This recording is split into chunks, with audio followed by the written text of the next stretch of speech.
الحمد لله رب العالمين بارئ الخلائق أجمعين والصلاة والسلام على رسوله وحبيبه أبي القاسم المصطفى محمد اللهم صل على محمد وآل محمد وعلى أهل بيته الطيبين الطاهرين المعصومين ولعنة على أعدائهم أجمعين من الآن إلى يوم الدين.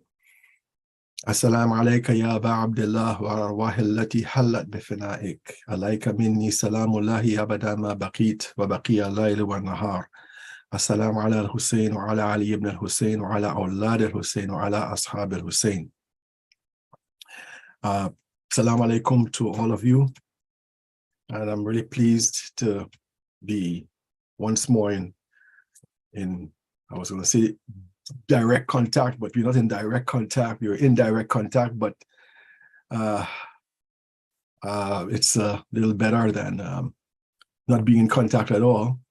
So I'm really pleased to be once more in contact with my brothers and sisters in Australia, and to be delivering this. I think, one of the reasons why I chose this topic was because the spiritual implications of Kabbalah is not often very extensively approached as giving us hints and guidance with respect to spiritual practice. And so we are talking about on the occasion of اربعین, which is the 40th day after the martyrdom of Imam Hussein alayhi salam. We'll explore today the significance of 40 as a unit or a measure, if one can call it that, in terms of achieving a spiritual realization. There's a very beautiful and well-known hadith by Imam Hassan al-Askari alayhi salam, where he says, Alamatul Iman Khamsun,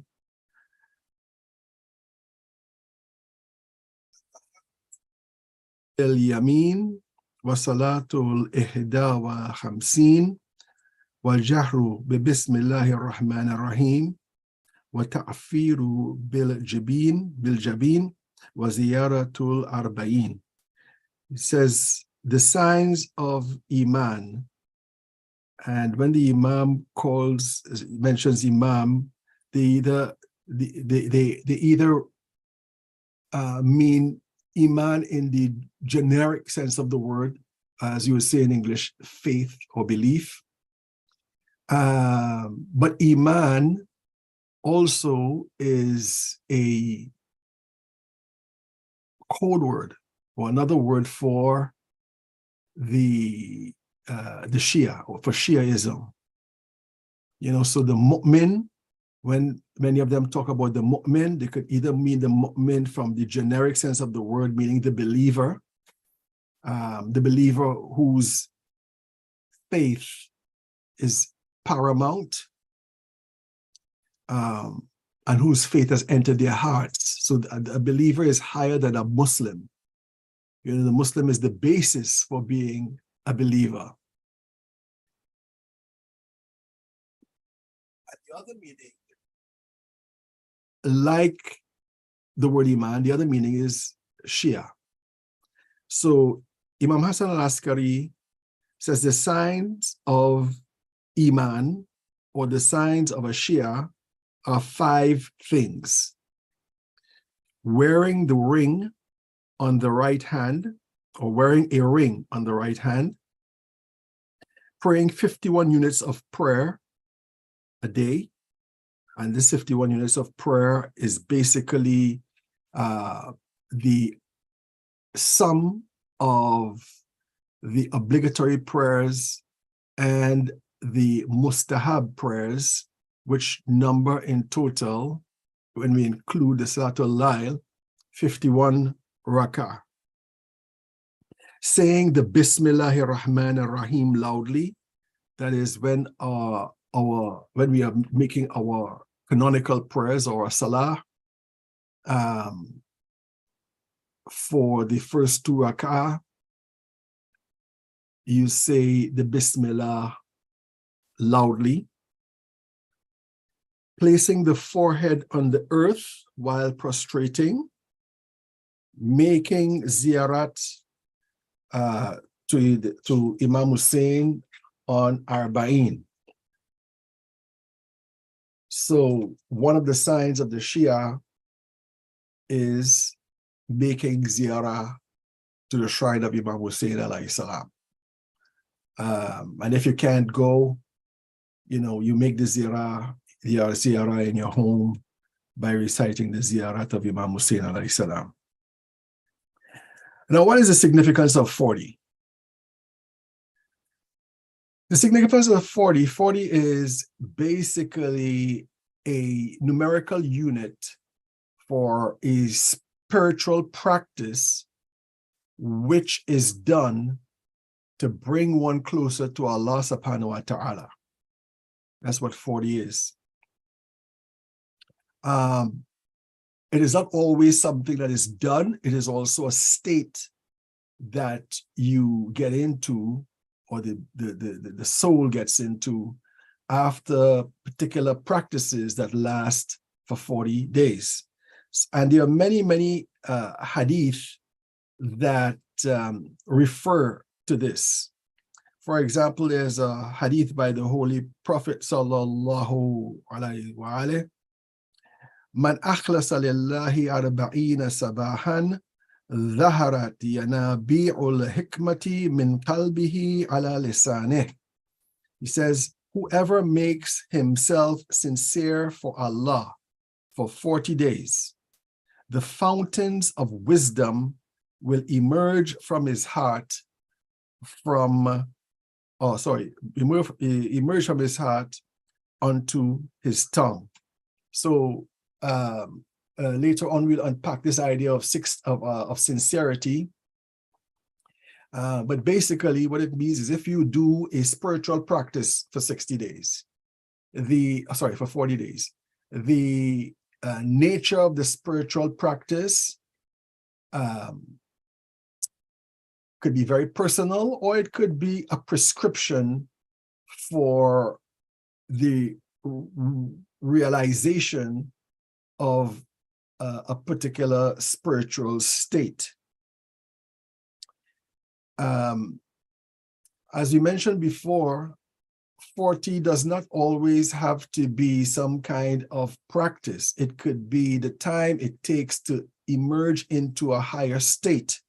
And so you have in a hadith Qudsi by the Holy Prophet sallallahu alaihi wa alihi, where he says that Allah said, I kneaded the clay of Adam with my 2 hands for 40 days. Okay, so here you have a situation where Adam alayhi salam is not yet conscious, and Allah is making Adam. He's making Adam. And this is something that takes place for 40 days. The readiness of the clay, the processes carried out on the clay, it's something that takes place for 40 days. And after that 40 days, Adam alayhi salam completed a realm of possibilities during this period. It is said that his bodily form lay between Mecca and Medina for 40 years, receiving the rain of God's mercy until it became capable of attaching to the sacred spirit, or the Ruh al-Qudsiyya. And so we have another application of 40, which is that when Adam was already now ready in the body, that bodily form remained between Mecca and Medina for 40 years, and the rain of God fell upon that body until it became capable, the body became capable of being attached to the sacred spirit, okay, where he became, as they would say, ensouled. Now, in the Hadith Qudsi, it says that Allah kneaded the clay of Adam with his two hands. Now, what do we mean by two hands? By two hands does not mean that Allah has two hands swinging at his side. Okay. What it does indicate is that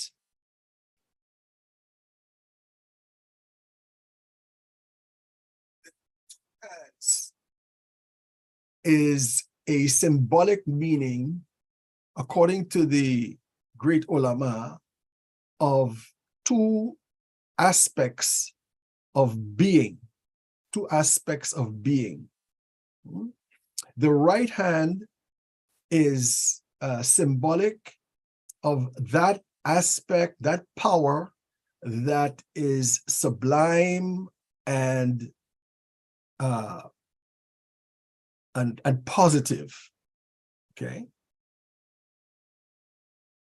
And the left hand is related to Allah creating things that are not as sublime, like this material world, for example, and is negative. And when we say negative, we don't necessarily mean bad. Okay. We mean not having the same spiritual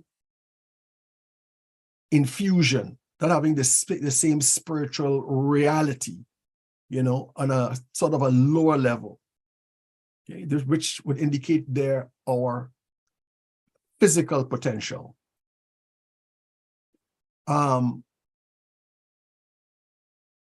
Another way of looking at this is how this two hands are spoken about when it says in other hadith that Allah created the angels with his right hand and created the jinn with his left hand. So the angels are very pure, sublime, the spiritual realities that are very powerful and are completely subservient to Allah subhanahu wa ta'ala. The jinn, on the other hand, are material creatures. Don't think some people don't make the mistake of thinking a jinn is a spiritual being. A jinn is not a spiritual being. A jinn is a material being, but it's made of a subtle substance, a refined material substance, which the Quran refers to as smokeless fire. Now, in terms of their material being, a jinn is superior to a human being in its material being. The jinn is not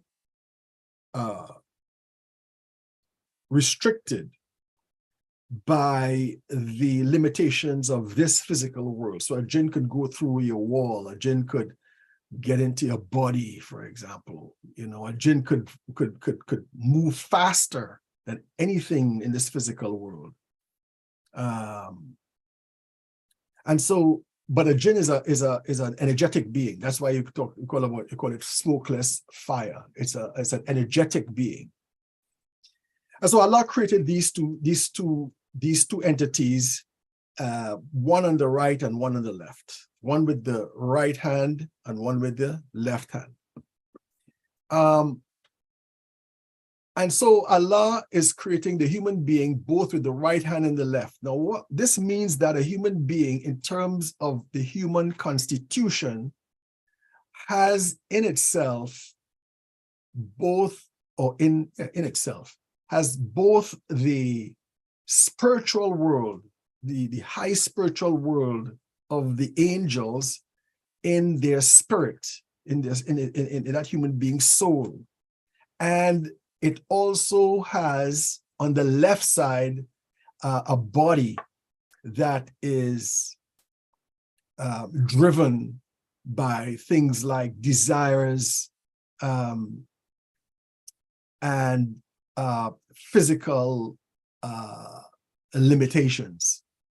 And so therefore the human being is much more complete than the angels and the jinn, because the human being has in him or herself the entire cosmos, the entire created world, and all aspects of it within that human being.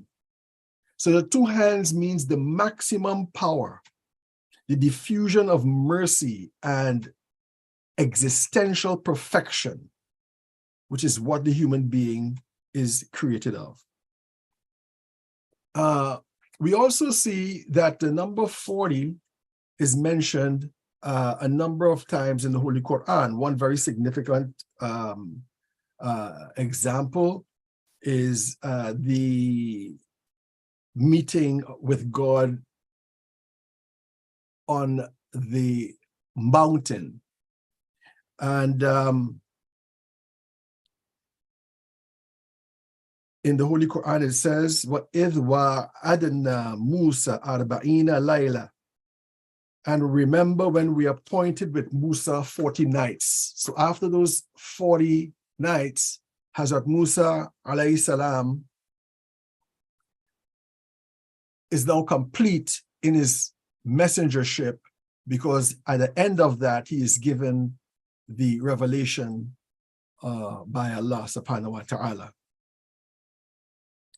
Imam Baqir alayhi salam is reported to have said, indeed, a servant is at ease until he reaches 40 years.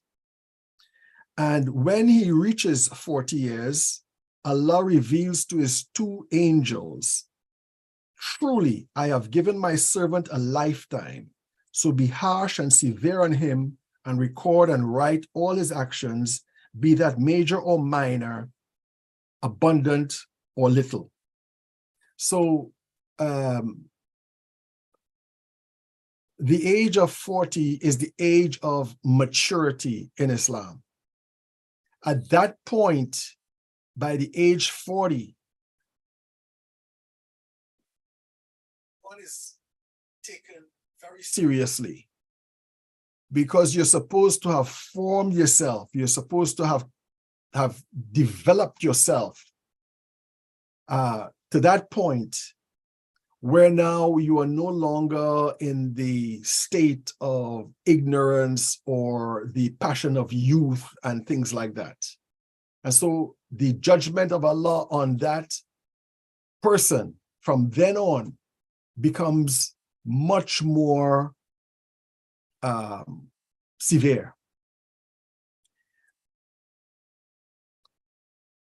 So 40 is the entrance into a state. It could be on one level a unit of practice, or on the other level the entrance into a state. And so sometimes that state is reached by doing something positive or negative, but you reach that state after that point. Like that 40-year-old person, if they were doing something negative all the time, or most of the time when they were younger than 40, they enter into a state at 40 years old where it becomes very difficult for them to change.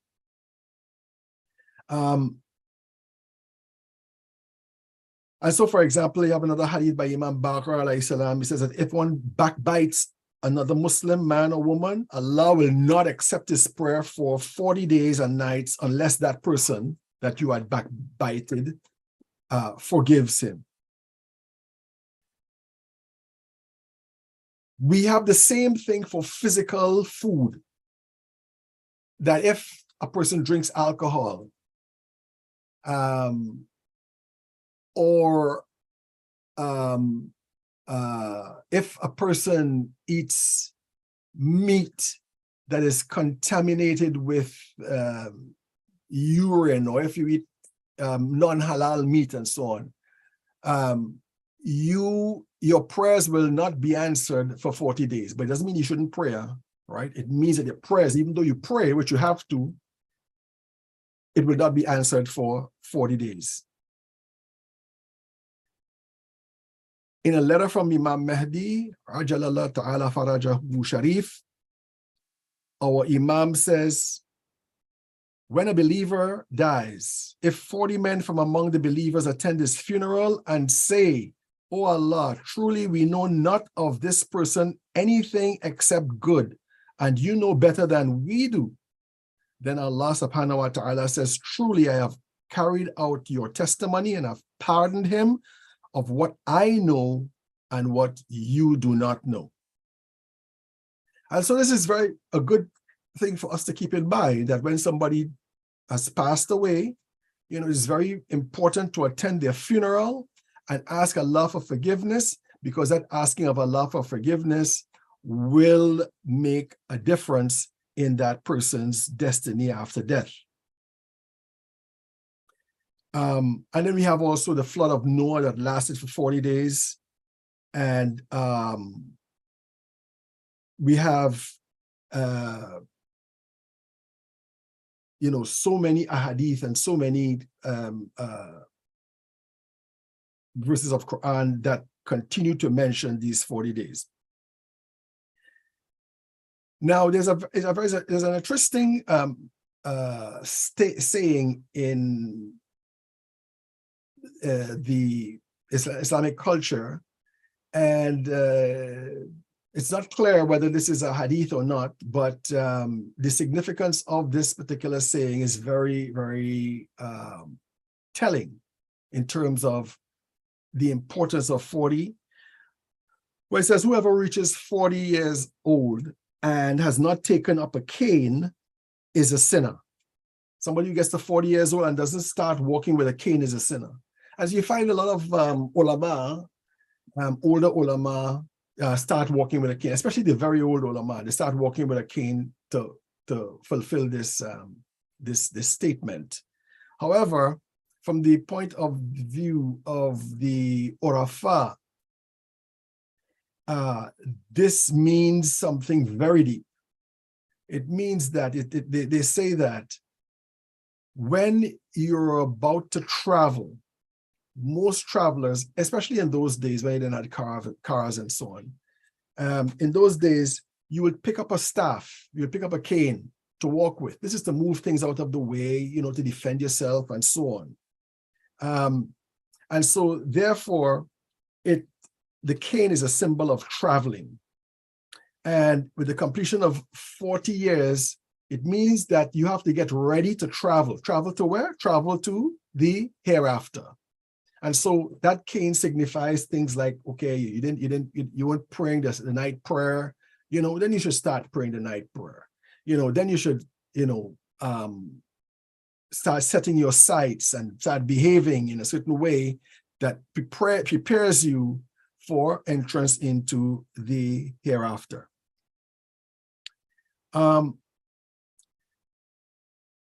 One very interesting hadith by the Holy Prophet sallallahu alaihi wasallam. He says that, from Imam Bakr alayhi salam in Al-Kafi. He has a very beautiful statement where he says, "One's neighbors are defined by 40 houses on each side. From the front, from the back, from the right, and from the left." So really, basically, it means the four sides of the compass, but it's sort of in relation to where you're standing. That your neighbors are classified as those people who live 40 houses, up to 40 houses away from you, in that environment, 40 houses away from you on all sides. Now, again, as we have seen, a lot of these ahadith have an external meaning and an internal meaning, and they are complementary to each other. The outward meaning is your responsibility to your neighbors. It's very important that these hadith that talk about your responsibility to your neighbors doesn't specify your responsibility to your Muslim neighbors. Okay, it means neighbors in a collective sense. You're living among non-Muslims, your neighbors still are your neighbors. And it's very important for us to recognize the right of our neighbors. And when you do this, what you end up doing is creating a good impression on Islam, and you have good relationships with people, so that if, for example, they needed help in something, they would think of coming to you first. A lot of people think that, to bring people into Islam, you have to sort of argue with them about Tawheed and whether the Bible is corrupted or it's not, and so forth and so on. And we see so many hadith that talk about people converting by the behavior of Muslims towards them. But if you're kind to other people, if you are indulgent with other people, if you show care and concern for other people, they will start to love you, and they will love what made you behave like that, which is Islam. So this is the outward meaning, you see, and I think it is something very, very important to note. I remember when I just moved into this neighborhood where I live here in London, Christmas time came around. There were no Muslims living around here. There's probably one Muslim family that was around here. I think there still is one Muslim family around here. But I haven't seen them for a while, so they might have moved or something. But Christmas comes around and my family, I was away, my family decided to give chocolates to everybody on the street. So they made these little bags of chocolate, and they went across to everybody on the street. Didn't matter who they were, telling them Merry Christmas and give them a chocolate. It's not, if any of you guys are Salafi, you might have a problem with this, okay? Because somebody might say, oh well, Christmas is a pagan celebration and blah blah blah blah blah blah blah, and it might have had pagan roots. I mean, the Christmas tree still has a certain kind of paganism attached to it, but most people in the West right now are not really concerned about that. What they all agree on is that they commemorate this day as the day of the birthday of Jesus Christ, right? We believe in Jesus Christ, and so they gave chocolates to them. And the next day I get up to go to work, and oh man, you should see everybody is giving me salams. I didn't give them any chocolates, but they knew that there's only one black family on this block, and this is how they treated them. And it made a game changer. We were strangers before, and now we are not. And then they could ask questions, why are you wearing my hijab, and so forth and so on. You explain, and oh yes, all right, and that type of thing. Okay, so that's the outward meaning of the neighbor aspect. The inward aspect of neighbors revolves around the four directions, and the sages of Islam, they say these four directions are the four powers of the soul, the four faculties of the soul. They say that the soul has four faculties or four powers. The first one is the Qudratul Aqliya, okay, the intellectual soul, okay, the intellectual soul. And when we say intellectual, we do not mean it in a scholarly sense or an educational sense. The intellect is that faculty that everyone has to be able to instinctively distinguish right from wrong. This is what the intellect is called. The intellect also is the only faculty a human has through which they can know God, And you think about it, for example, if a lot of you guys might have attended Islamic Sunday school, or maybe even some Hausa courses and so forth, how do we theologically prove the existence of God? Well, we use an intellectual proof, meaning an abstract argument. Okay, the intellect is the ability to abstract things. And when we say abstract things, get the sort of a subtle meaning out of something. I take, for example, numbers, right? We don't see number 1 represented in outward reality. We don't see this. We see instances of number one. For example, you might be looking on a wide plain and see a tree, one tree. And you look further down, you see another tree. Okay, that's two. You apply the number, the numerical value two to these two objects. But you don't see two, you see two things. So that number two is an abstraction. That abstraction comes out of the intellect. And from that number two, you get 3, 4, 5, then you start knowing how to add, you start manipulating these abstract realities. And you start coming up with results whose effect you see in the outside world, whose rules apply to the outside world. And this leads us to be able to understand the outside world on a much deeper level. This is the ability to intellect, the ability to abstract. You find that, for example, in contemporary physics and astronomy,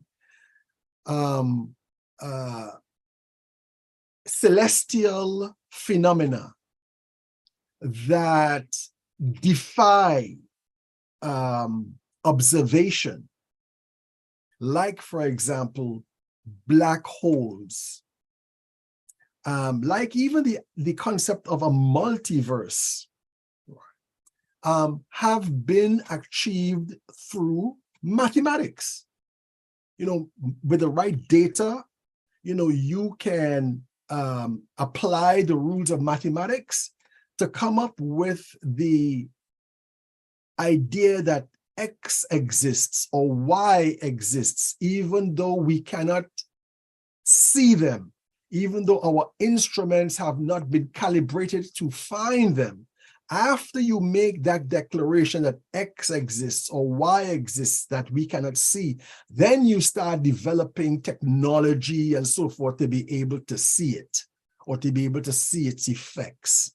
So this is the very high function of the intellectual aspect of the human psyche.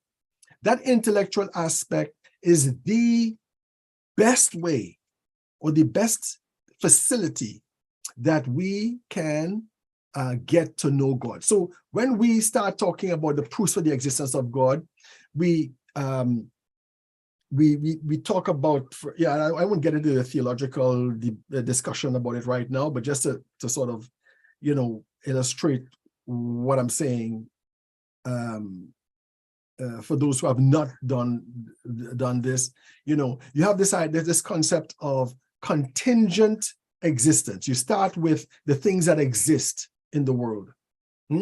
And one of the common things that all of them have is that they are all caused by something else, okay? Whatever you see in the world, something was the cause for that thing to come into being.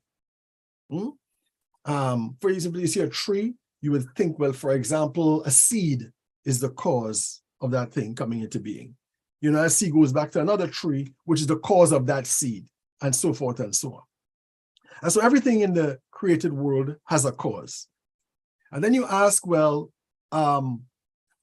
what is that cause? Is that cause also a created thing of a cause before that? And of course, the answer is yes.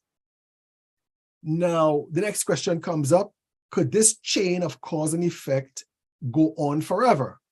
The answer is no. This is all intellectual discussion. This is all intellectual argument, all right? And it is guided by mantiq or logic. So if you have the proper way of thinking, and with the right information, you will arrive at a correct result. Okay, so why wouldn't you have an infinite cause and effect? Because if this was to continue forever, you wouldn't have anything coming into existence, right? Just think about it. If let's just hypothetically think that you have a cause that leads to an effect, that leads to, and so forth and so on, right? If this process continues forever. Nothing will come into existence, right? So either you're going forward with it or you're going backward with it. Nothing will come into existence. This is a logical conclusion. And therefore, in order for us to justify the existence of things, all of these causes and effects must end up with what we call the necessary being, a cause that itself is not an effect of a cause before it, but it is the source of all causes that come after it. Okay? And that necessary being is a logical result of this intellectual process, and that necessary being refers to God. And then you can go further than that. You can say that is that necessary being the cause of all things that exist? Yes, of course it is. Okay, so what about love? Well, that intellectual being is the cause of love. What about life? That intellectual being, that intellectual being is the cause of life, and so forth. And so you would come to the conclusion that all perfection belongs to that originating cause, that necessary being. All perfection. So Allah would be all just, all merciful, all powerful, ever living, or ever aware, the one that loves you more than anything else, the source of all love, etc., etc. And we come to the existence of God. And so they say that the intellectual faculty is one of the first one of the faculties of the soul. The next faculty of the soul is Qudratul Wahmiya, okay? The faculty of the imagination, or the imaginative faculty. Now, what is the imaginative faculty?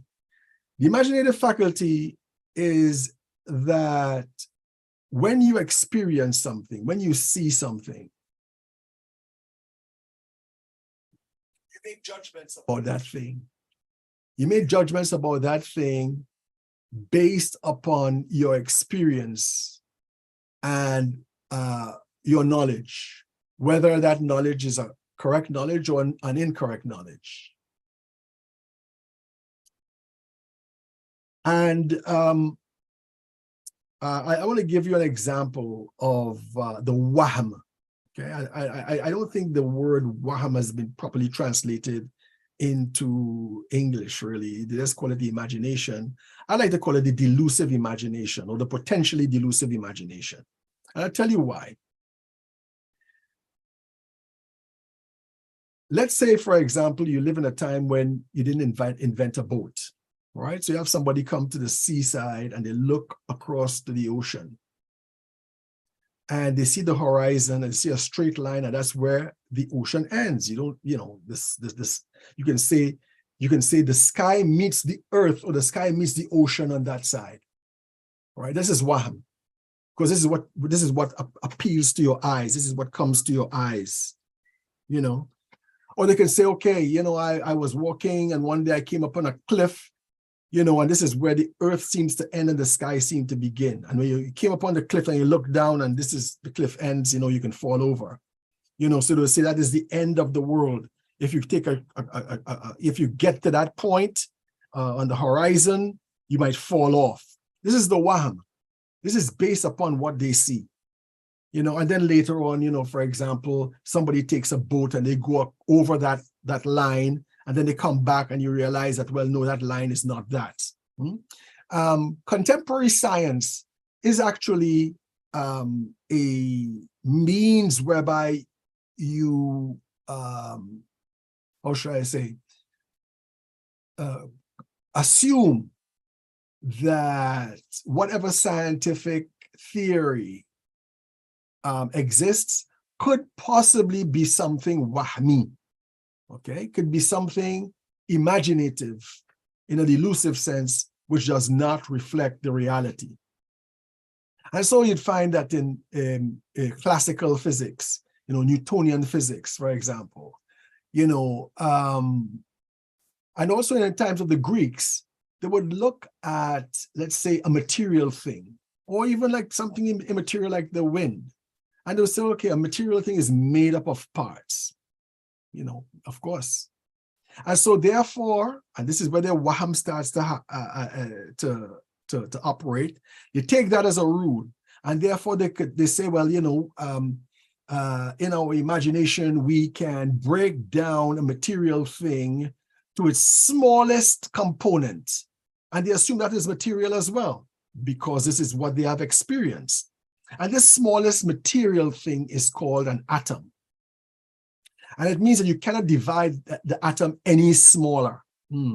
That's the problem. It's the smallest thing that one can define. But later on, when one is investigating material types of reactions and relationships and so forth, you start realizing that this idea cannot explain certain other phenomena. And therefore, you have to come up with another idea, right? You have to come up with another imaginative explanation. And so, you develop a system where you can split the atom. And in splitting the atom, you start realizing that now the smallest parts of atoms, are no longer physical. In fact, they behave in a very ambiguous way. Sometimes they behave as a wave, sometimes, which is completely unphysical, right? A wave is just a sort of a manifestation of force, of force. And sometimes they behave as a particle, but even as a particle does not conform to the classical idea of physicality, and so this is why you have in modern science, you have this concept of the changing paradigms, where your understanding of the world becomes greater and greater by taking into consideration the fact that whatever scientific conclusion you might have come upon would have based upon an incorrect observation or a superficial observation of outward reality. So this is the intellect, the power of the intellect, and the power of the Waham, The power of the Waham is this, now where the Waham also becomes very problematic in human relationships is if, for example, if somebody gossiped to me about, Dawood, okay, and told me Dawood is such a bad person and kills so many people and so on, which is not true. When I see Dawood, I might be afraid of Dawood. Why? Because I imagine Dawood to be something other than who he is. Okay, so this is what the Waham is all about. Then the Qudratul Shahwiya, okay, the Qudratul Shahwiya, the faculty of the desires. In Greek philosophy, they would call it the concupiscent faculty. This faculty of desires, meaning that animal aspect of ourselves is that we have a desire, we have an urge to enjoy or to utilize those things that are important for our survival, and we move towards it. We have emotion. We start a motion towards it. So for example, you're hungry. Hunger is a sign that your body needs food. So that hunger is experienced as a desire for food, a need for food. And so we go to get something to eat. Okay, we go to the fridge, we go to a restaurant or whatever. And then the Wahmi aspect kicks in. Okay, you start imagining the food, and your appetite starts rising. This is a Wahmi thing. You say, I feel like pizza. I really have a desire for pizza. Pregnant women, for example, they have a desire for X or Y or Z. Okay, this is the Qudratul Shahwiya. And so we desire food, we desire physical intimacy, we desire security, and these types of things. So we have this shahwi type of tendency in our soul. And the last one is the Qudratul Ghadabiyya, or the faculty of anger. In Greek, they would call it the irascible faculty. In Western philosophy, the irascible faculty, the faculty of anger. This faculty of anger does not mean, although it would come under it as one manifestation of it, it does not mean anger in the akhlaqi sense. Anger where, you shout at somebody, or you strike out at somebody and so on. It does not mean that at all. Anger is that sort of frustration that leads to a type of aggression when one is confronted with a problem that one finds difficult to solve. And that is very important for survival. For example, a mother who faces a danger to her children, a persistent danger to her children, how would she respond? She would respond with a certain type of extreme energy and psychological force to remove that problem from their children. Another example is this, if you're in high school and you get a math problem to do, and you find the problem very difficult, but you're a kid who are good in math, what would you do? You get a kind of a frustration, a kind of exasperation, but it's a constructive exasperation, right? It's not an exasperation where you throw your pencil down, you walk off and you say, I'm not going to do math, I'm not good at it, that's it. No.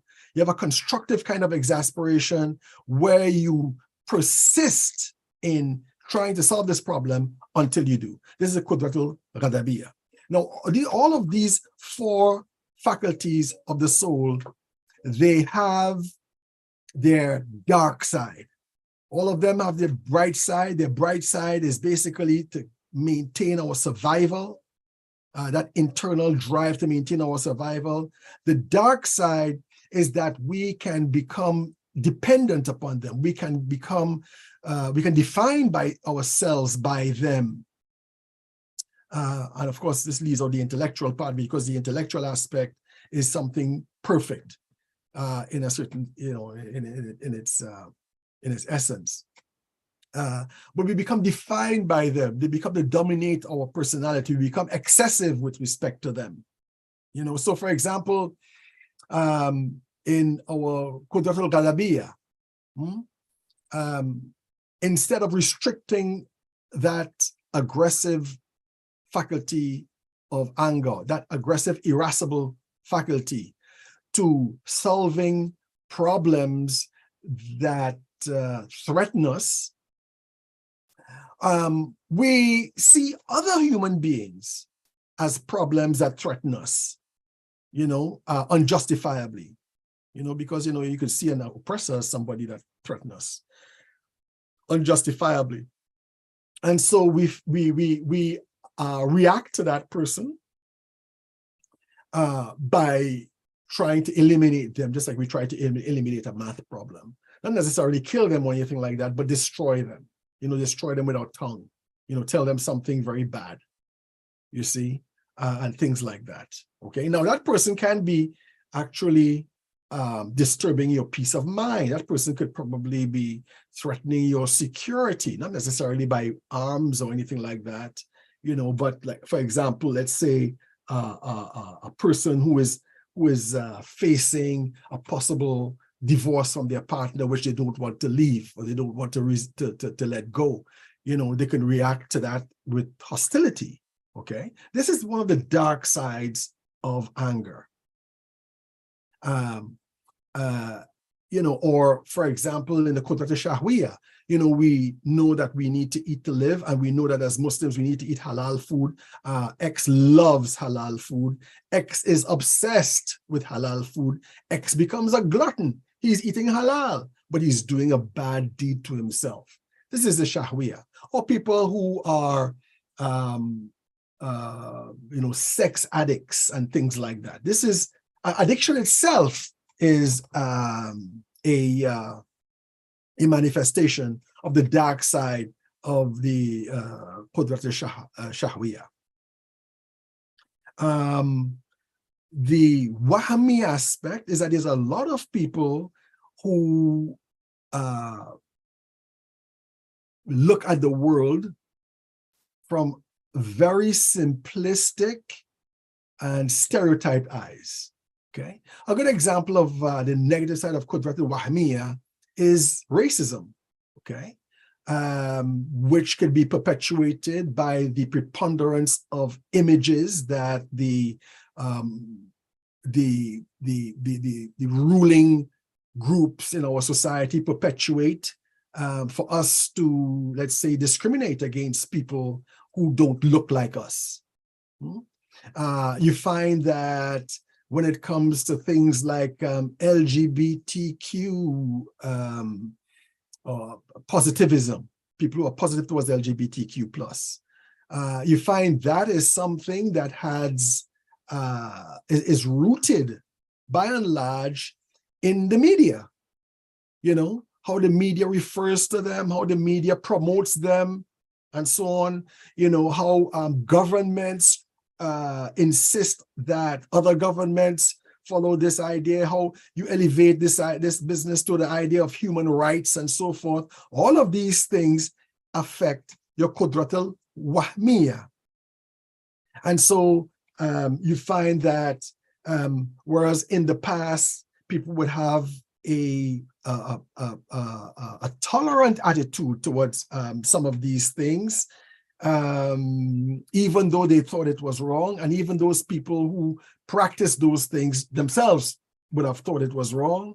And they did not become a sort of part of the society, some part of the values of society. Now you have a different type of programming to affect the way people imagine these things to be, and people are now imagining this thing to be as just a mere choice and so forth. And then you have, resulting from this, things like gender confusion and stuff like that. And what you find is a rise in that type of affinity among young people, high school age and university age.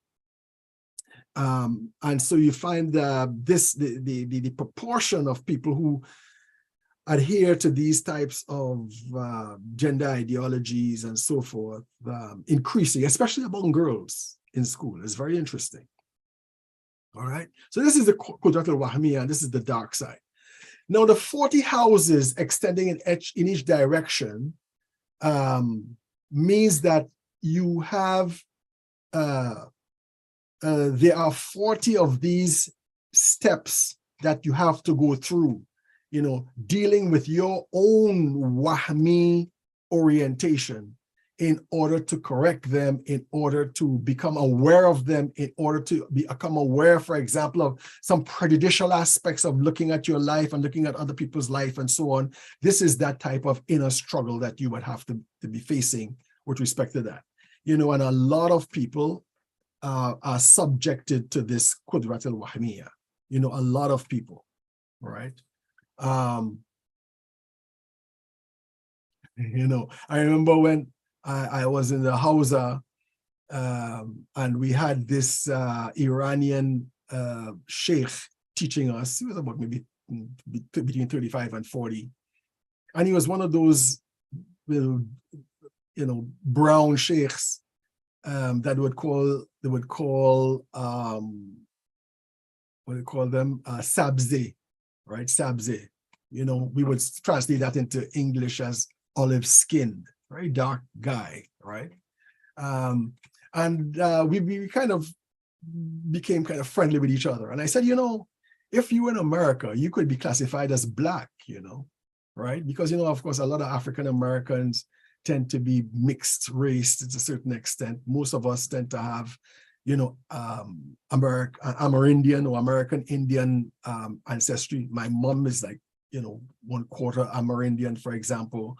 A lot of us have some white ancestry, right? I have an ancestor who's Irish. The only thing I got from him is that I burn in the sun and I'm a little kind of fairer skinned black person. He was offended.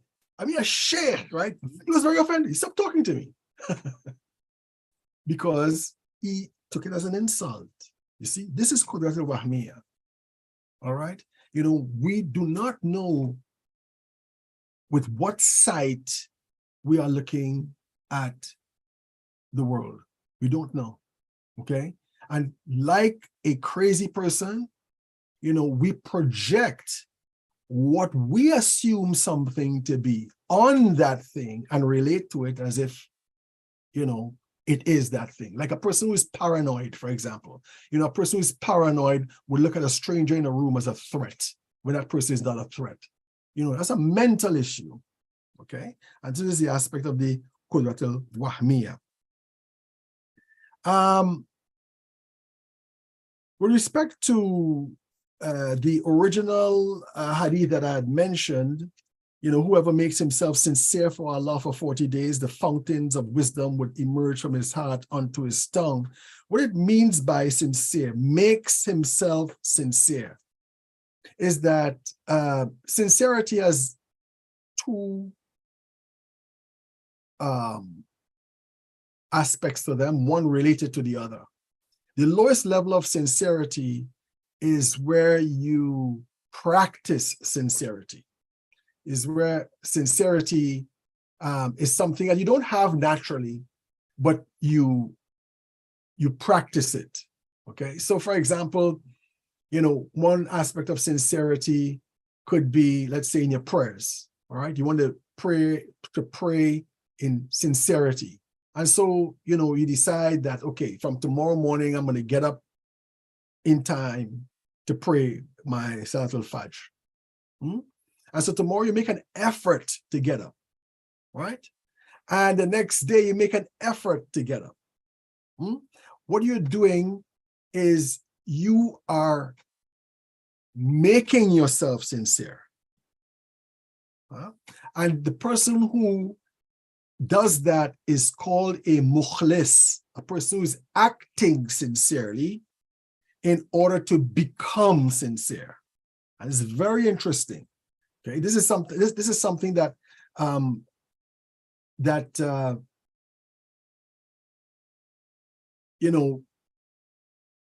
should I put it? A lot of human practices of self-development. This is what happens. Because after you keep practicing getting up in the morning for Fajr, after a while you automatically get up in time for Fajr, even if it didn't set your alarm clock. All right. Now you have entered the realm of sincerity in praying your Fajr prayer. Okay. It is now ingrained in you. We call it malaka, something ingrained in you through practice. This is why, for example, in martial arts, and boxing and so forth, you go through these solo exercises and so forth. Why? To sort of create muscle memory in yourself, so that when somebody strikes at you, you resist automatically. You don't think about what punch I'm going to counter with or whatever. You just do it automatically. This type of person would be called mukhlas. What our practice in Islam should be is to arrive at the stage of being mukhlas, the people who have become sincere. And this is what it means by that statement, who makes himself sincere. That in doing this practice over 40 days, that practice should become ingrained in you. If it doesn't, you do it for another 40 days and so on until it does. And so you arrive at what we call a maqam. A maqam meaning a state where you cannot descend from. So most of us, for example, have become so used to praying our prayers 5 times a day, it is unthinkable for us not to pray 5 times a day. We have arrived at a maqam. You know, opposite to that is, not really opposite, but a lower level of it, which is not a maqam, it is what you call a hall, right? A hall is a state of spiritual realization or spiritual bliss that you experience that you might not be able to experience again. So for example, you know, one time you're praying and you find yourself so, engrossed in your prayer, so absorbed in it, that the effect is marvelous upon you. And you say, whoa, that was the best prayer I ever did. And then you pray the next prayer and you don't get that feeling. And the next day, and the next month, and the next year, and the next couple of years, you don't get that feeling anymore. Then one day you get a feeling like that again, okay? That's a hal. That's a state that you're in. A maqam is when you get that feeling all the time when you pray, you see? And so this is the whole idea of 40. So the idea of 40 has a very significant role to play in achieving spiritual perfection. And one of the ways that we apply this is to the deceased. That 40 days that has passed since they have been buried, that 40 days is the sign that that person has achieved a higher level of spiritual realization in the state that they are in. And that becomes very significant for us. And the reason why it becomes significant for us is because when they die and we pray for them, you know, we do the wahshat prayer and we give in charity for them and so forth and so on. We are actually benefiting them. We are actually contributing to their journey to the barzakh.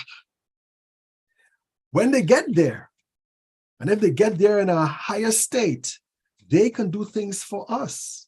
Yes, they can do things for us. You know, I think this is the original source of the whole idea of what they call ancestor worship. And I think that word ancestor worship is really a sort of pejorative word. You know, you find like in a lot of pre-modern cultures, you know, the effect of the ancestors upon us, upon their descendants, is seen as a very real one, you know.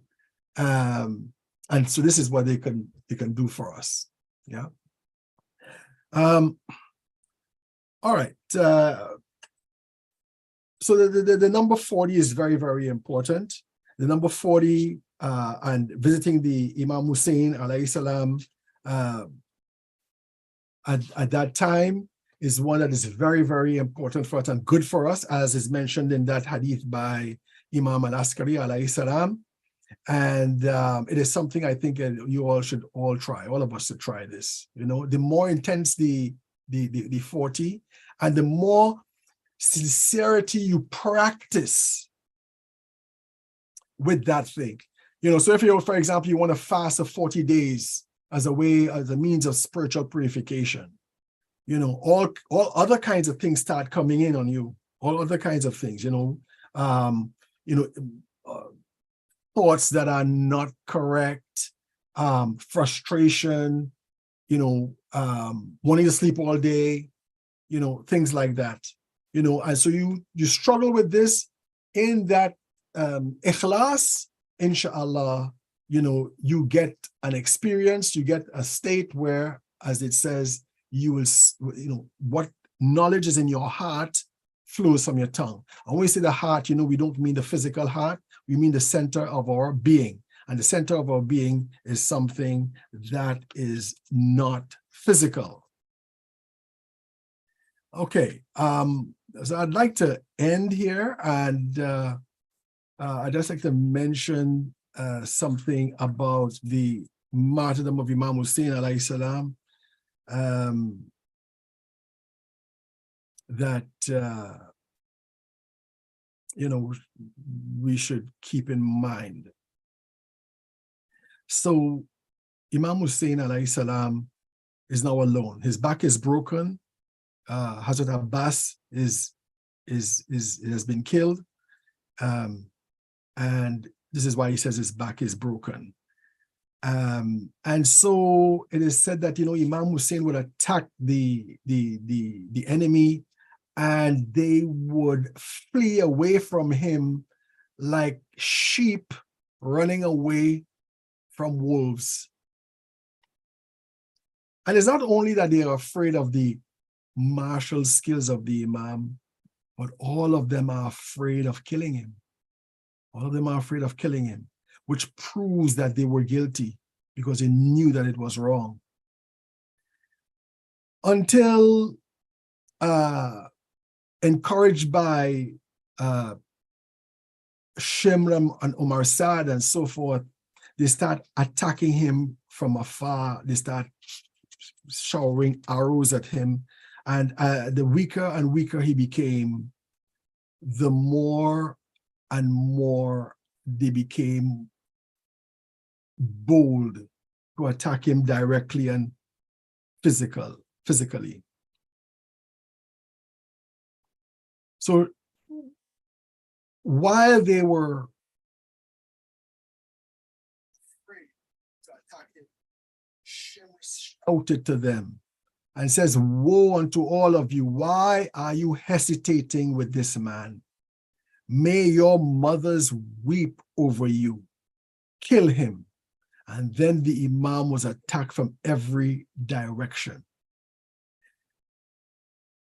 In Tariq al-Tabari, they say that his left hand was struck by a blow from Zur'a ibn Sharik al-Tamimi, and then he was struck on the shoulder, and he fell, and he was trying to rise. It is said that his body was so covered by arrows, it was like a porcupine. And while he was on the ground in that state,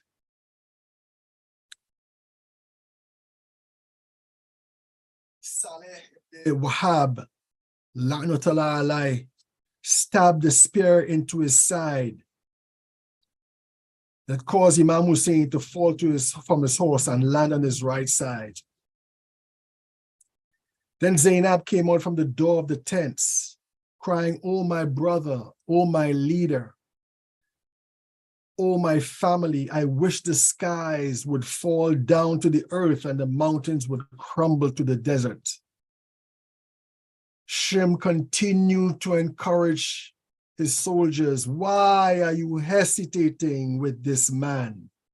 And they attacked him from every direction. Hussein was struck and fell, and then somebody struck him while he was on the ground on his sacred neck, causing him to fall. And he was exhausted, and he's trying to stand and rise. Then Sinan ibn Anas, Lanata alai, stabbed him through his collarbone, then removed his spear and stabbed him in the rib cage. Sinan also shot an arrow which lodged at the base of the throat. The Imam fell to the ground and sat up and removed the arrow from his throat.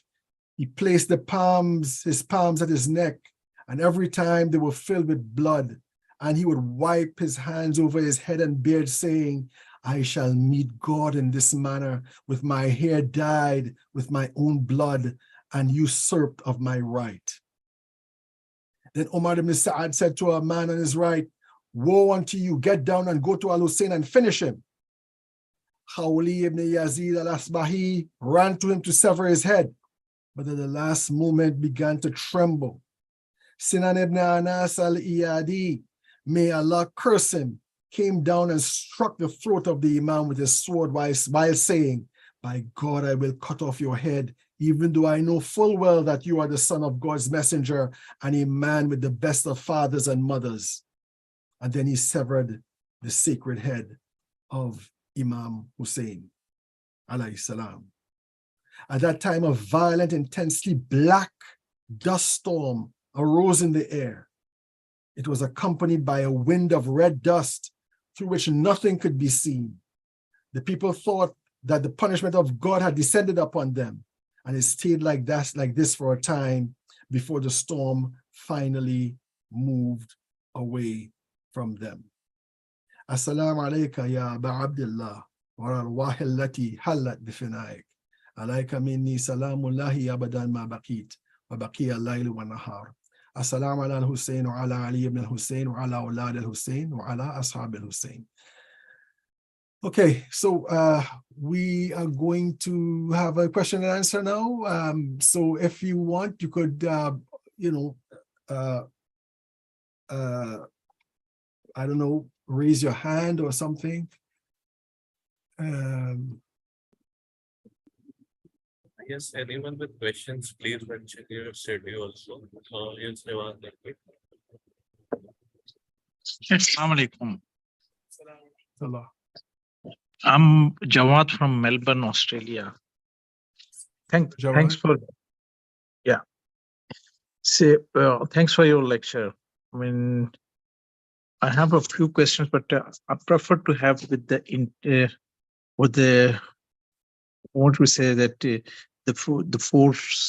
four things, the soul, which we having the powers in ourselves. So one is the intellectual things, and one is the imaginary. Especially I'm more concerned with the imaginary things, that when that imaginary things hold you and you develop some ideas to get rid of those wrong ideas, how we can do these things, like how we can really doing some practices in the way that we can get rid of the wrong feeling, wrong imaginary things, which I feel that it's more like a shaitan holding or bringing those whisperings sort of things in your ears, and then even you try to do the things right, he distract you in the way, and then you get distracted as well, and then rather than going on the right path, sometimes you get wrong. So how these sort of things can be improved? That's my question. Thank you very much. Well, you put together two things here, right? The intellect and the wahm, which I think is quite significant. Okay. Now, if you have an intellectual idea, if you have an intellectual idea, okay, if you believe something to be true, and you have proof that it's true, you don't really have a problem, do you? You know, for example, I believe that my mother is my mother, okay? Somebody can't come to me and tell me that it's not my mother. I would ask them, well, why do you think that? You know, meaning, prove to me that your statement is true, okay? And if that person proves to me that statement is true, then I might have a problem, with basically, why do I love this woman when she's not my mother? I might have a problem about why she kept it a secret from me or whatever, but I do not have an intellectual problem as to whether she's not my mother. Okay, I don't have a problem like this.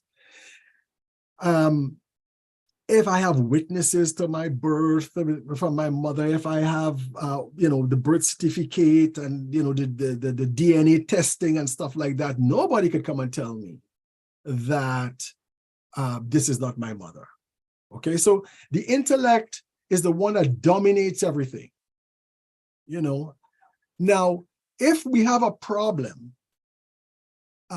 while we are certain about, let's say, subject X, but we, for example, tend to be obsessed with thoughts that subject X does not exist.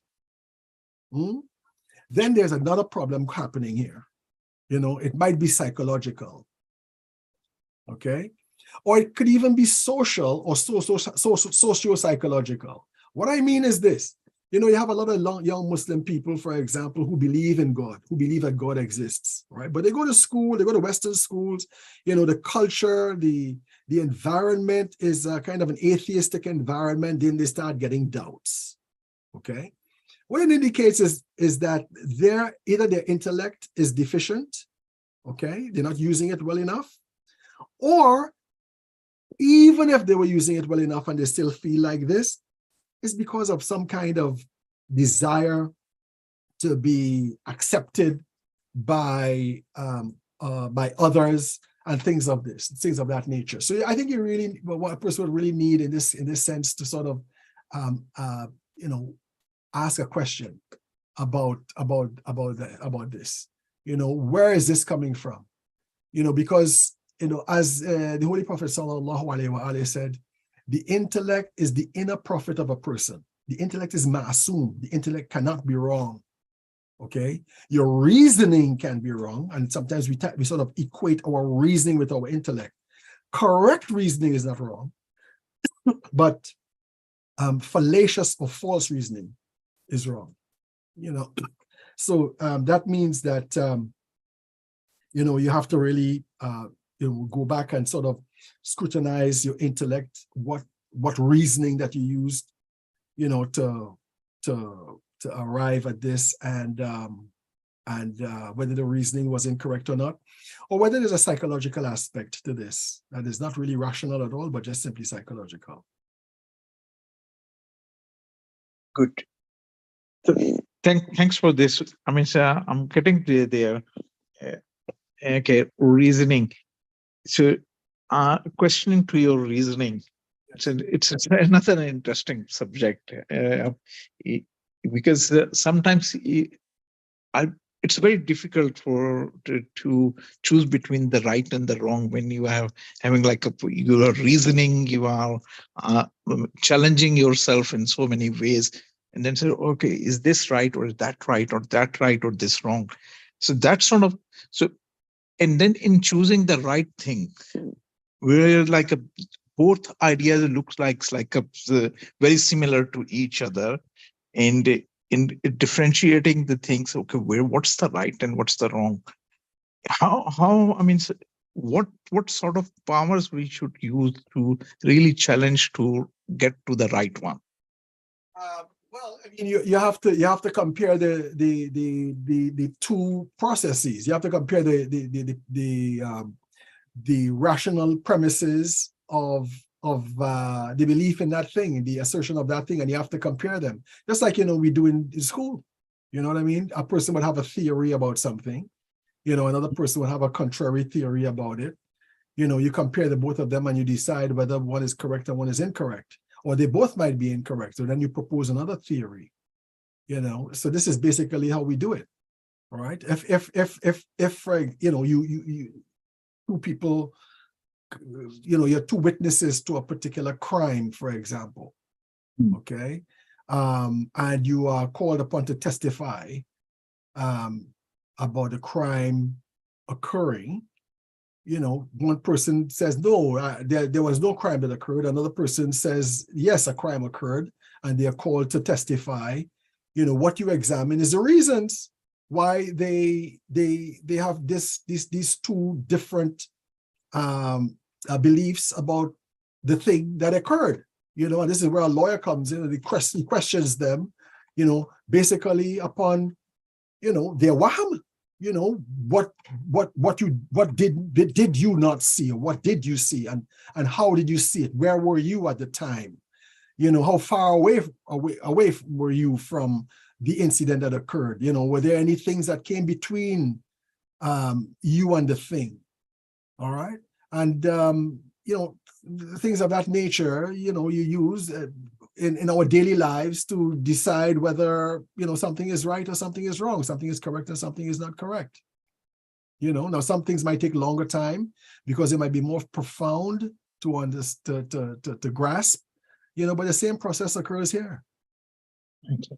And this is my last question. I'm Sure. sorry for taking your time. Oh, you could continue if you want to. No, I'm sorry.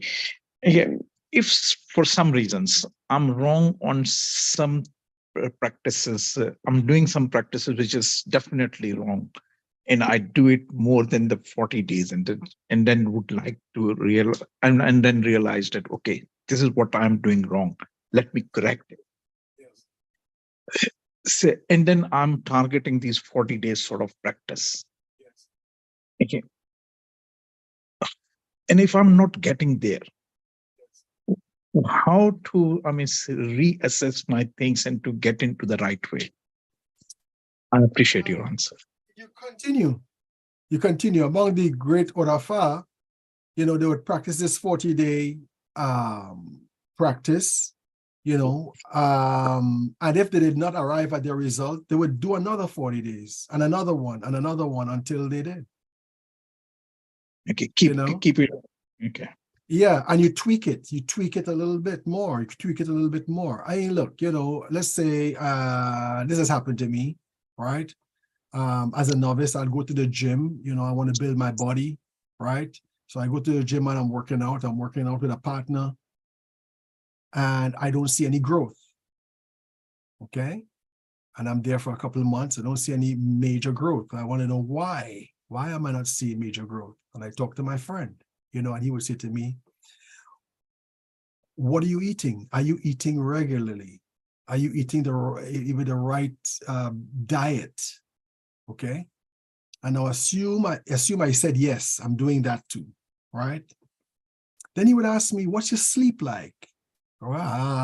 There's the problem right there, right? I'm doing all these practices, but I'm not sleeping properly, okay? I go to bed at 1 o'clock in the morning every night, and I have to get up to go to work the next morning, right? And your body needs to replenish itself. That's when your body grows. That's when you get the muscle mass, while you're sleeping, because it's the time the body rests, you see? So, you tweak it. This 40-day thing, it all depending upon the what goals you want to achieve. There are some goals that you need a spiritual guide for that. Just like you might need a coach. There's some other things that you don't. So it all depends. You have to tweak that thing. And if my friend wasn't there, for example, I would read books about this, right? And then find out what that problem is, right? I talk to people who are in that ballpark, that area, who are practicing these things, to give me advice about it, things like that, and eventually I become better and better at it. Thank you very much. Thanks. Yeah, no problem. Assalamu alaikum. Wa alaikum salam wa rahmatullah. I'm speaking from Dubai. First of all, thanks to the Revival team. And secondly, thank you very much for your highly intellectual lecture, which is, I think, based on philosophy and logic. Agha, my question is, you're speaking about the significance of 40 days and the diseased, that a person dies and the people, his family, whoever, reads for him 40 days and whatever they do. And after that is the diseased one is elevated to Alam Barzakh. So here I have two questions. What is elevated, his ruh, his nafs? And what happens to him before that? Like, what is happening during the 40 days? In what state is that person and where is he? The diseased, I mean. Yeah. I think you should say deceased, because diseased sound like having a sickness, like COVID. Sorry, diseased, yeah. Yeah. Okay.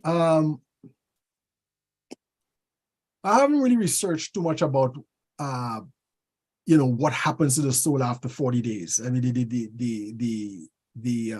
the intricacies of it. But let me briefly talk about the process of death itself. Okay.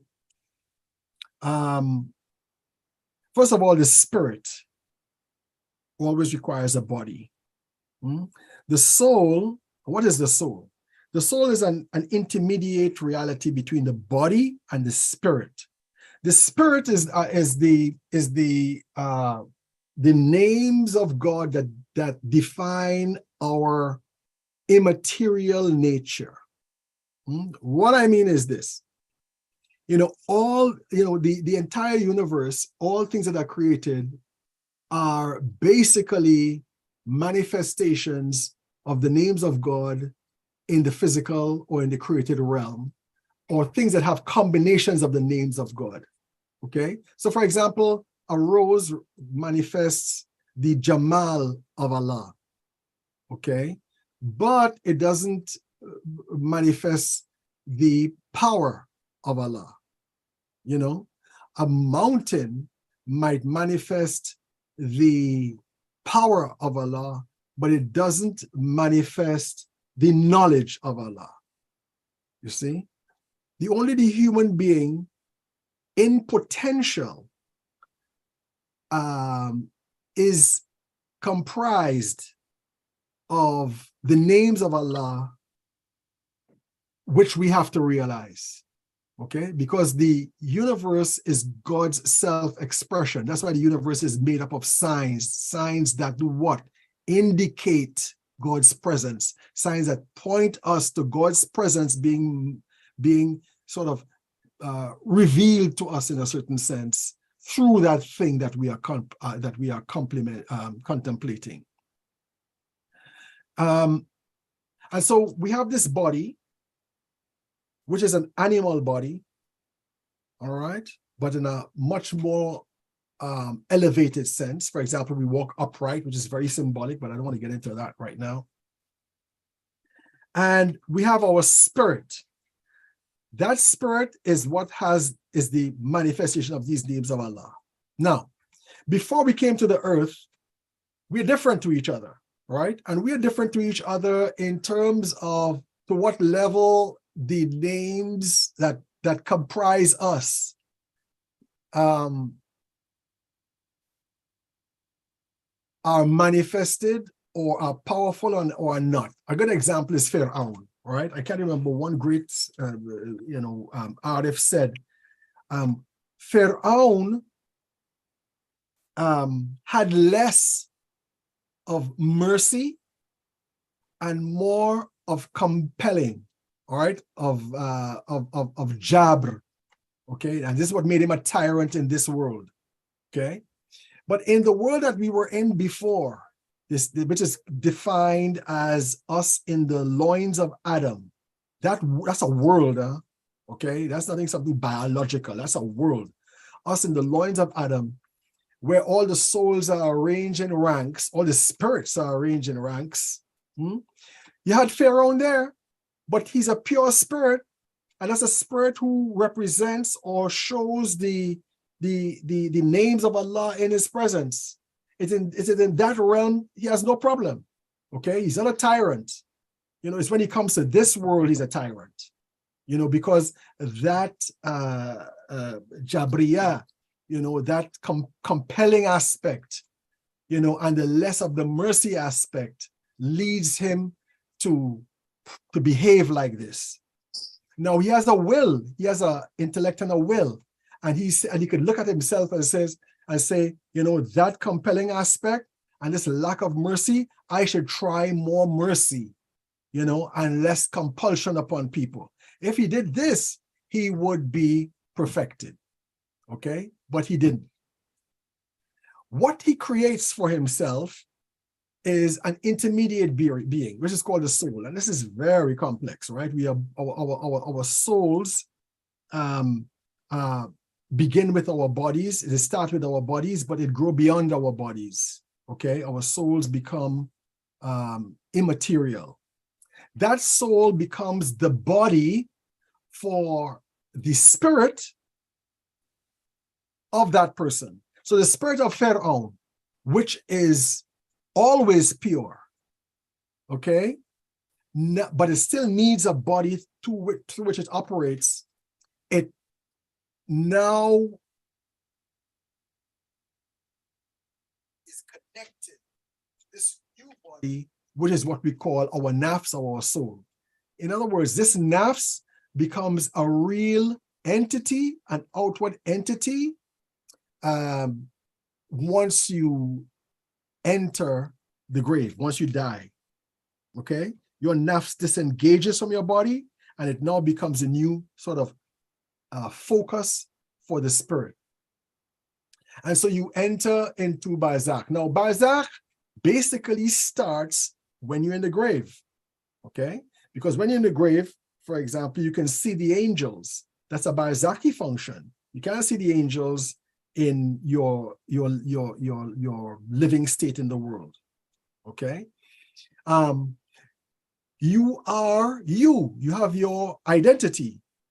You are aware that you have a form, okay? But you are a form without substance, meaning you're like a dream, okay? You're just like a dream, but you're real, okay? When you dream of something, you dream forms. You don't dream substance. You could dream that you're sitting under a nice coconut tree, drinking coconut water, you know, and have a nice fire going at the beach at sunset, But the fire doesn't burn your brain. The tree doesn't shoot out the top of your head. Everything is a form. They're not substance. This is the realm of the barzakh. Now, you might think of it as being ghostly or not very real and awful. But if you look at a dream, you find that your experiences in a dream are much more intense than your experience in the real world, in the physical world. You know, pain, pleasure, fear, bliss, joy, happiness. All of these things are very, very, very intense, much more intense than you have in the real world because they're in a higher reality. Now, that soul also is comprised of, its form is dependent upon what you did with yourself in this life. If you behaved very badly in this life, that soul would take a grotesque form. If you did well in this life, that soul will take a good form.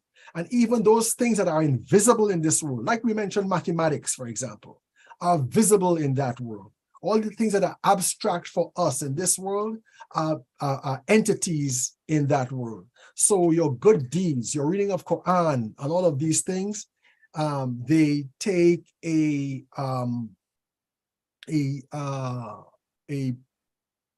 special form in that world.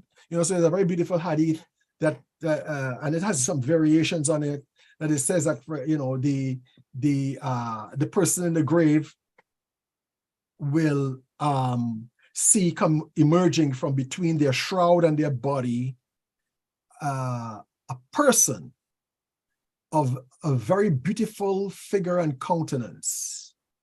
And that person in the grave will ask that person, "Who are you?"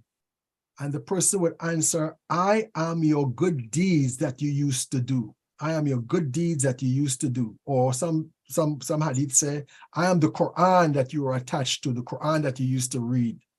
Okay?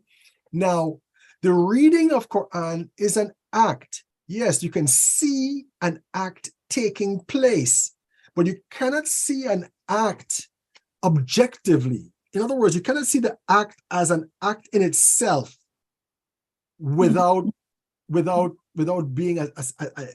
being connected with somebody. Okay? It's like, for example, you cannot see color by itself. You always have to see color in this world anyway. You always have to see color as it's applied to something. You know, I can't tell you, look, oh, there's red over there, you know, sitting on the lawn. You can't say that. Okay, there's a red house, or there's a red object. Okay. But in the barzakh, these things are real. So your good deeds are real. The good deeds become, and in heaven too, your good deeds become trees and rivers and so forth, you know, and people and so on. You see? And so this is the realm of the barzakh. All right. Now, getting to the final state in barzakh, you know, takes a process. I can't say take some time, because the barzakh is beyond physical time. The barzakh has a sort of sense of time. You know, the Quran talks about, you know, the people of Pharaoh being brought to the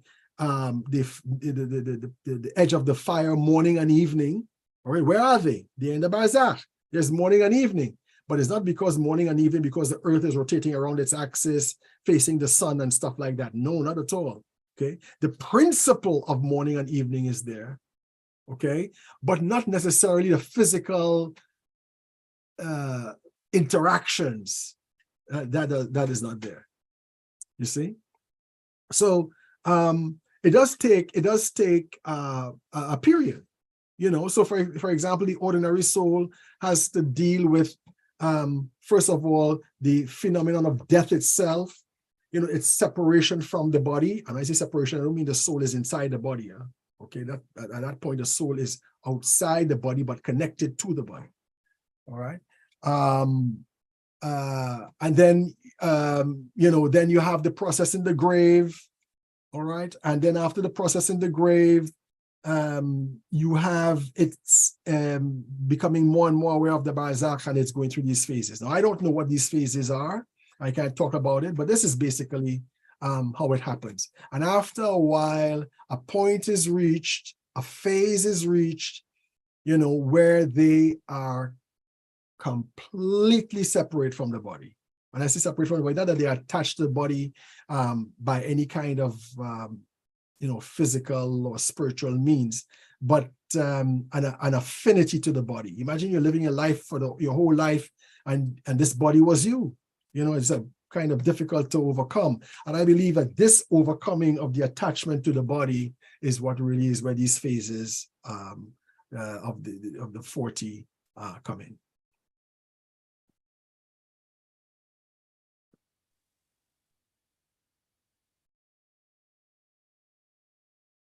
And thanks, Agha. That was quite clear. What about how can they help us then after 40 days? In what ways? Well, I mean, you know, in that realm, you still pray to Allah. You know, you still talk to Allah. You know, because the barzakh is the world above this one. In fact, this world is a sort of projection of the barzakh, right?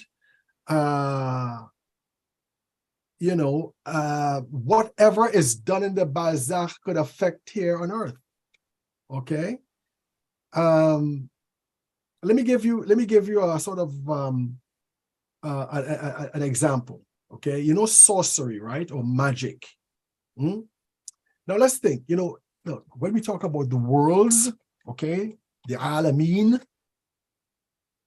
we're not talking about how should I say, numerically defined worlds.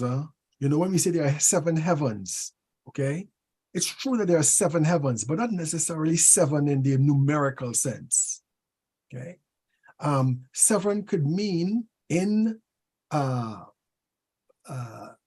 mysticism and a very infinite amount. You know, 7 can mean maybe categories of these different heavens, not necessarily that there are only 7 heavens. Okay, take for example between this world and the imaginal world. This is what they call the barzakh, the imaginal world. Okay, this is the world before this one. If you want to think about creation as being an emanation, as something that is flowing from God, it occurs on different levels. Okay, so you have, like, for example, the first heaven, and this first heaven generates, in a sense, casting a shadow, you know, which makes it creates the earth of that first heaven. That earth of that first heaven becomes the second heaven that generates an earth of that heaven, you see, which is the third heaven for an earth that it creates, it generates as its shadow for the fourth heaven, and so forth and so on, until you reach the last earth, which is no heaven to anything, which is this physical world. Okay, so you have this whole level of phases and different states between this world and the next. Okay, one higher world, a world higher than this one, is what we call the psychic world. Okay, the psychic world. And this is a world that jinn could operate in, okay, and humans can operate in, okay? And it's a higher world than this one, okay? It doesn't reach the barzakhi level yet, right? The barzakh is a little higher than this, okay?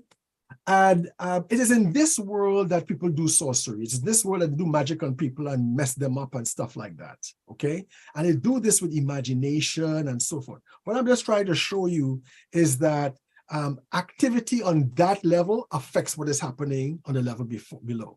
Now, in the imaginal world, which we encounter as the barzakh, it is a world of form and no substance. Okay, a world of form and no substance. So everything that exists in this world exists in that world as a form, not as a substance. In this world, it is made out of matter. In that world, it is not. You know, so trees come from that world. You know, that world has trees, okay? But it doesn't have like physical trees. It has formal trees, trees in form. When we say form, we don't just mean shape, however. We mean form in terms of definition as well, okay? So when you ask, what is a tree? What is the idea of a tree? Okay? That is the form that that tree will take in that particular realm. Okay, and that realm dominates this realm. That realm was the heaven that generated this earth. Yeah, and so when you get to that particular heaven, you can, depending upon your own, spiritual state, affect those things, those people, and so forth for their benefit.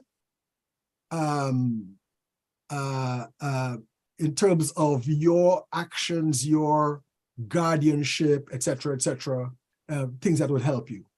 Okay, I want to give you an example. I know a friend of mine whose mother passed away for a while, and she's not a friend, an acquaintance. Men can't be friends with women. Sorry, and she had a sister who was a nurse who got into trouble for giving somebody the wrong meds. All right?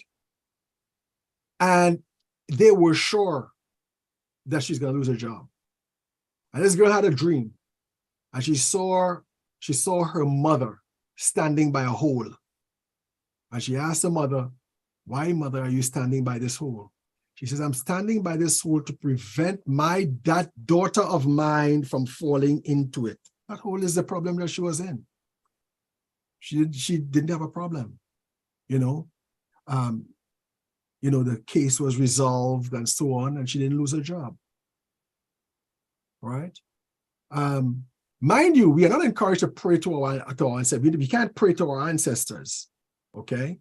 What they do for us is on their behalf. But we do consult our imams, our Ahlul Bayt, alayhim salam, to help us in our problems. And this is why a whole lot of Salafis have problems with us, because they would use the same argument that we might use against ourselves in terms of, the dead being able to do something for the living. All right? But here we are, and we all recognize that the Holy Prophet sallallahu alaihi wasallam hears all of our requests, intercedes with Allah for our requests. Our imams and so forth do this. The saints do this, who are not maybe even members of the Ahlul Bayt, but they are very good awliya and so forth. What it indicates is that this is a particular reality, which is especially obvious with very highly spiritually developed people. But when mothers go on the other side, they don't stop thinking about their children. When good fathers go on the other side, they don't stop thinking about their children. They always ask to God for their children. They always come in your dreams and so forth and so on. And if you can talk back to them in your dream, You know, you can tell them, you know, look out for me for this and for that and that type of thing.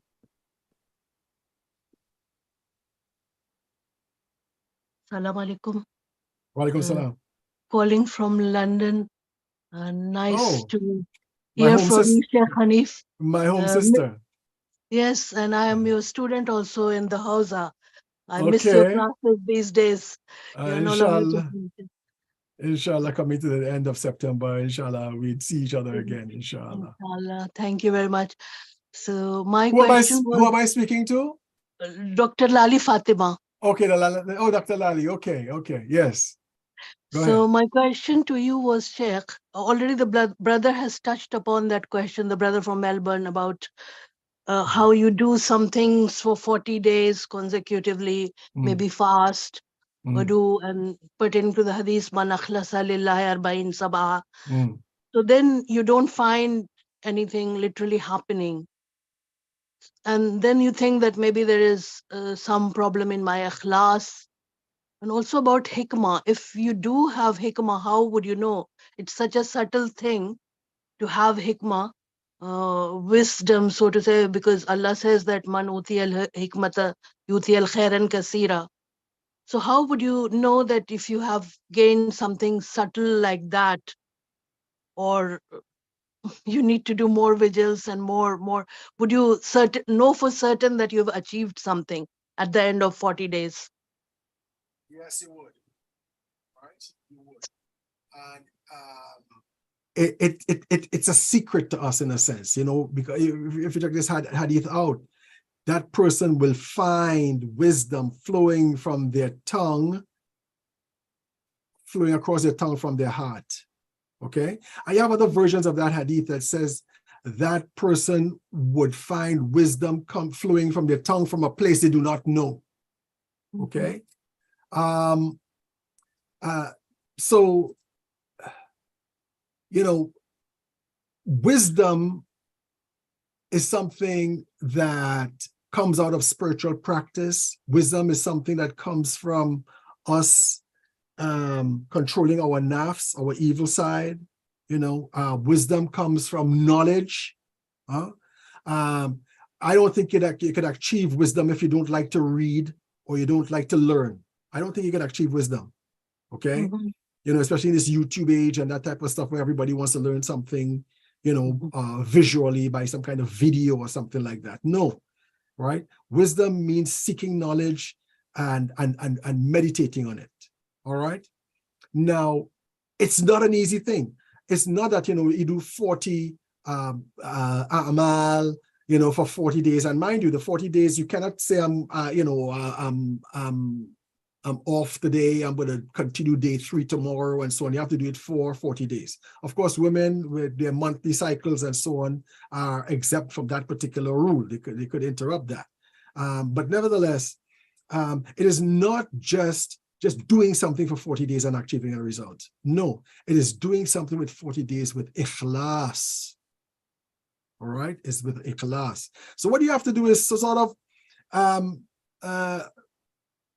you know, do some internal, you know, analysis, you know, why is it that I'm not achieving this? What is the situation? Is it because of my concentration in, let's say, prayer?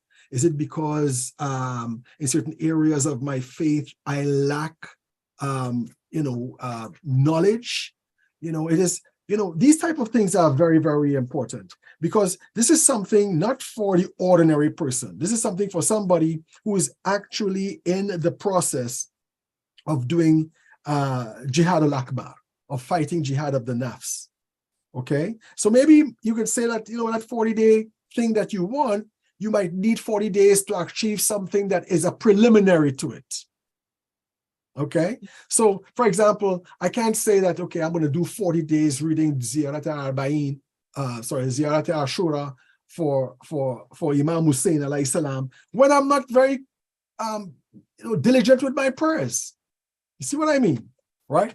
You can't do that. You know, you have to cover all the bases. And in fact, you know, you know, the Urafat talk about the realms that precede the realm that precede the realms of sincerity. Okay? The realm that precede the realm of sincerity. Okay? So for example, they talk about Islam or submission. It talks about Iman, it talks about Hijrah, it talks about Jihad. Okay? And what it means is, okay, like for example, Jihad. Okay? That's one of the things you need to be sincere, or to try to create that psychological or spiritual space of sincerity by jihad. And what jihad means is the jihad al-akbar, doing war against the negative aspects of yourself. Okay? Without jihad al-akbar, you cannot achieve. Where Iman is concerned, for example, you have what they call the greater Iman, okay, which means going to the heart. Our Iman, for example, tends to revolve around a theological kind of Iman, okay? I believe in God because A, B, C, D, E, and all of them are sort of intellectual arguments. Remember, the intellect resides in the heart. What you have to do is to go into the heart, okay? And in going into the heart, going into that emotional aspect of ourselves, going into that humility, that is also a function of the heart, going into that love, that opens us up to sincerity. Okay? I mean, for example, if you meditate upon how God loves us, right? If you meditate upon how Allah is Ar-Rahman, how He gives to everybody, regardless of whether they agree or disagree to his existence, whether they're good or bad, and when He is so Rahim to us, when He said His mercy overcomes our wrath, when the Holy Prophet sallallahu alaihi wasallam has shown Allah, looked at a pregnant woman running towards her baby when she hears the baby crying with the milk flowing from her breast and wetting her clothes, and he tells his companions, Allah loves you much more, many, many times more than that woman loves her baby. Who would not love Allah? All right? How could he come into sincerity without loving Allah? This is the depth of Iman. This is going to the heart. So you have Iman going from the head and going from the heart. In submission, then you have the greater submission, not objecting to anything God has given us, always complying to everything that God has given us. These are tasks for us to complete, you see? So before you get into doing 40, reading of Ziyat or Ashura or 40 nights of Salatul Layl and so forth, for a particular purpose, you got to give yourself muhasaba. You have to actually take a measure of yourself, and see where you are lacking most, first and foremost. And you do your 40 thing for that before you start doing 40 days for wisdom and all of that type of stuff. You know what I'm saying? Right? It's like somebody, who wants to read, a book on, let's say, nuclear physics, but they don't know math. Start with math first, right? Then you get to nuclear physics, that type of thing. Thank you, Sheikh. I was also reflecting on the fact that we have been given these 40 days for mourning for Imam Hussain. So could there be something existential in this mourning, because it is based on love rather than anything else, which makes this 40-day vigil of reaching closer to Allah subhanahu wa ta'ala easier for people who love Imam Hussain? Yes, there's so many ahadith that talk about the importance of visiting Imam Hussain, doing ziyarat to the grave of Imam Hussain alayhi salam, to the extent that it's almost scary, that, you might not be considered a proper Shia, even if if you don't even desire or think seriously that, okay, I can't go to Karbala now, but it is my dying wish to go to Karbala, because that very act itself is something that elevates us to Allah. And why does it do so? Because we love that which Allah loves, and our going there to do ziyarat is showing our love for Imam Hussein alayhi salam. There's a very, very interesting statement by Jabir ibn Abdullah al-Ansari, where when he reaches the grave of Imam Hussein alayhi salam, he says, I swear by the one who sent Muhammad as prophet alayhi salam, sallallahu alayhi wa alayhi, with the truth. I swear by the one who sent Muhammad as prophet with the truth. We were together with you in everything you went through. Right? He says, and I swear by God, we were with you. Right? And everything you went through, we were with you. And so his companion Atiyah says to him, O Jabir, how can we have been with them when we did not cross the valleys and mountains with them, nor did we take up arms? These people have had their heads severed from their bodies.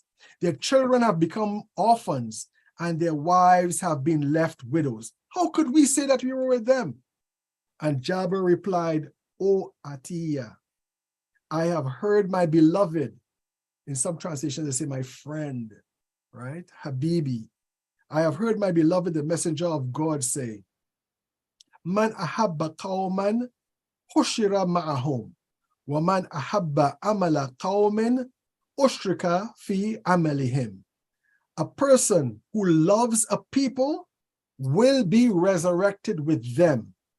And a person who loves the a'mal, who loves the activity or the behavior or the acts of a people, will be their partners in their action.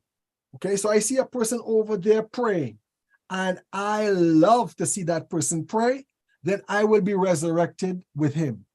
Or I see a person ripping somebody off on the street, and I love that person because they're ripping somebody off on the street, then I will be associated with that action. I will be resurrected with them. Okay?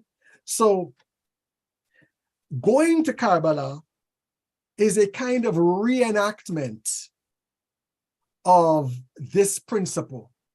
And I'm going to Karbala like you. And I'm going to Karbala to share in your suffering. I'm going to Karbala to show you that I am answering your call when you ask who is there to help me. You see? And so that action is a sort of a concretized reality of what Hazrat Jabir is talking about. Yeah. Thank you very much, Sheikh. Nice you're to have welcome. you. Thank you.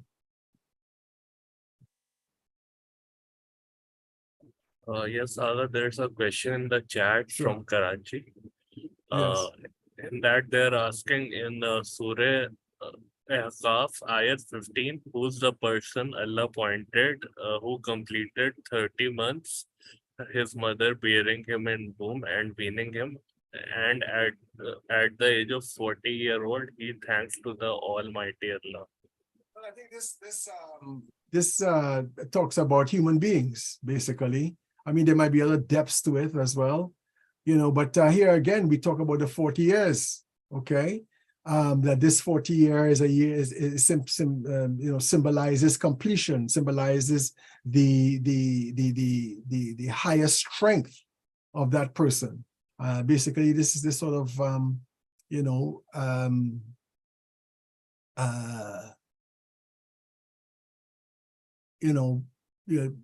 confirms what we were talking about. Yes. Okay, thank you, Sheikh. Can you please recite the dua? Okay, so it's so nice to be here with you guys, and inshallah, I hope to see you again. just say Surah Al-Asr, which is recommended to complete every meeting. Bismillahir Rahmanir Rahim.